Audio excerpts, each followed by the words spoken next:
26 তারিখে উত্তরবঙ্গের সবকটি জেলা এবং দক্ষিণবঙ্গের পূর্ব দিকের সবকটি জেলা অর্থাৎ মুর্শিদাবাদ, নদিয়া, উত্তর এবং দক্ষিণ 24 পরগনা এই জেলাগুলিতে ওয়াইড স্প্রেড রেনফল হওয়ার সম্ভাবনা আছে এবং দক্ষিণবঙ্গের বাকি জেলাগুলিতে স্ক্যাটার্ড রেনফল হওয়ার সম্ভাবনা রয়েছে।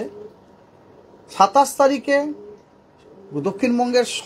দক্ষিণবঙ্গ উত্তরবঙ্গের সব জেলাগুলিতেই স্ক্যাটার্ড রেনফল হওয়ার সম্ভাবনা রয়েছে।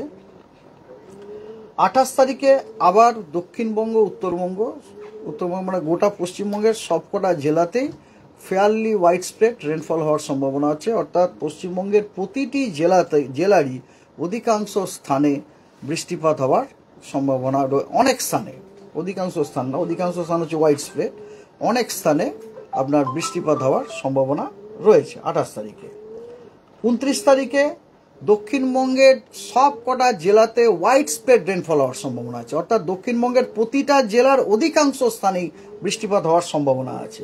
এবং বৃষ্টিপাতটা কেন বুঝতেই পাচ্ছেন 28-29 তারিখে, it is because of this মানে অ্যান্টিসিপেটেড সিস্টেম। এই যে সিস্টেমটা যেটা আমরা অ্যান্টিসিপেট করছি 27 তারিখে ফর্ম হবে এবং তারপরে পরবর্তীকালে ওটা উত্তর দিকে মুভ করবে, তার জন্য আমরা 28 তারিখে বৃষ্টি, তারপরে আপনার 28 তারিখে বৃষ্টি ফেয়ারলি ওয়াইড স্প্রেড দক্ষিণবঙ্গে, 29 তারিখে তার থেকে বেশি, দ্যাট ইজ ওয়াইড স্প্রেড রেনফলের সম্ভাবনা রয়েছে এবং উত্তরবঙ্গে 29 তারিখে সব জেলাতে ফেয়ারলি ওয়াইড স্প্রেড রেনফল হওয়ার সম্ভাবনা আছে।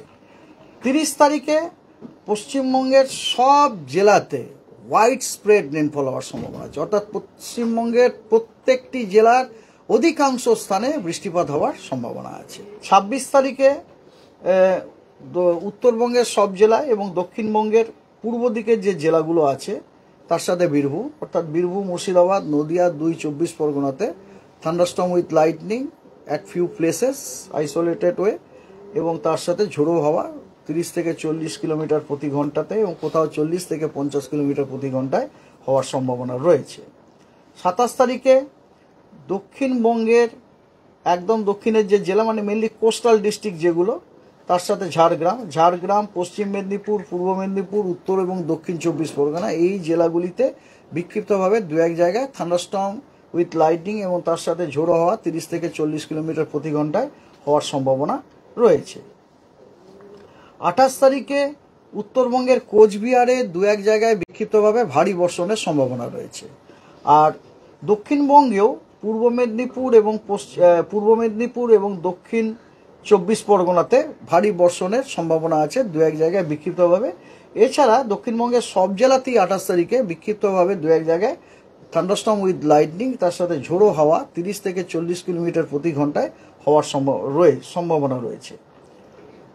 29 তারিখে জলপাইগুড়ি এবং কোচবিহার এই দুই জেলাতে এবং তার সাথে দক্ষিণবঙ্গের ঝাড়গ্রাম, পশ্চিম এবং পূর্ব মেদিনীপুর, উত্তর এবং দক্ষিণ 24 পরগনা জেলাগুলোতে বিক্ষিপ্তভাবে ভারী বর্ষণের সম্ভাবনা রয়েছে। আর 30 তারিখ সপ্তম দিনে দক্ষিণবঙ্গের অনেক জেলাতেই ভারী বর্ষণের সম্ভাবনা আছে বিক্ষিপ্তভাবে। সেই জেলাগুলো হচ্ছে পুরুলিয়া, 2 বর্ধমান, বাঁকুড়া, পশ্চিম মেদিনীপুর, বীরভূম এবং উত্তরবঙ্গের মালদা, দার্জিলিং, কালিম্পং, জলপাইগুড়ি, আলিপুরদুয়ার এবং কোচবিহার এই জেলাগুলিতে বিক্ষিপ্তভাবে দু এক জায়গায় ভারী বর্ষণ হওয়ার সম্ভাবনা রয়েছে 30 তারিখে।